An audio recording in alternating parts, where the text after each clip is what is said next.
रवायत के अंदर आंदा है एक दिन हज़रत अम्मा खतीजतुल कुबरा रज़ी अल्लाह तआला अन्हा मेरे करीम आका दे वास्ते खाना लैके आईयां।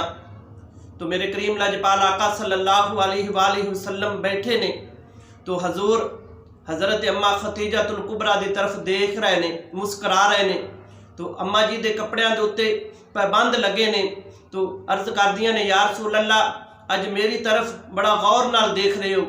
तो हजूर फरमाया कि ए खतीजा, हुने हुने मेरे को जबरील अलैहिस्सलातु वस्सलाम आया है, आके मैनू ए पैगाम दिता है कि या रसूल अल्लाह, अल्लाह तबारक व तआला दी ज़ात खतीजा नू सलाम कह रही है और अल्लाह की तरफों मेरा सलाम खतीजा नू पहुँचा देना। देखो कि खतीजतुल कुबरा कौन ने कि जिस वक़्त मेरे आका अलैहिस्सलातु वस्सलाम ने लाने नबुव्वत फरमाया, जो अपने लोग जड़े ने आप दे दुश्मन बन गए, तो उस वक़्त खतीजतुल कुबरा एक मालदार खतून सन। उन्होंने मेरे आका अलैहिस्सलातु वस्सलाम दी फिर मदद फरमाई।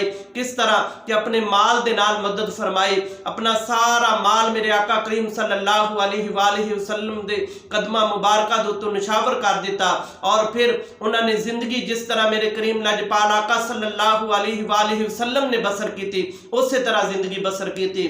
देखो कि किस तरह कि आप दे कपड़िया के उत्ते पाबंद लगे ने, एक मालदार होने के बावजूद भी आपने एक सादगी दे नाल जिंदगी बसर की थी और सानू दस दिता कि मेरे आका करीम सल्लल्लाहु अलैहि वसल्लम दी पाक ज़ात दे नालों कोई चीज़ भी रूह कायनात दे उत्ते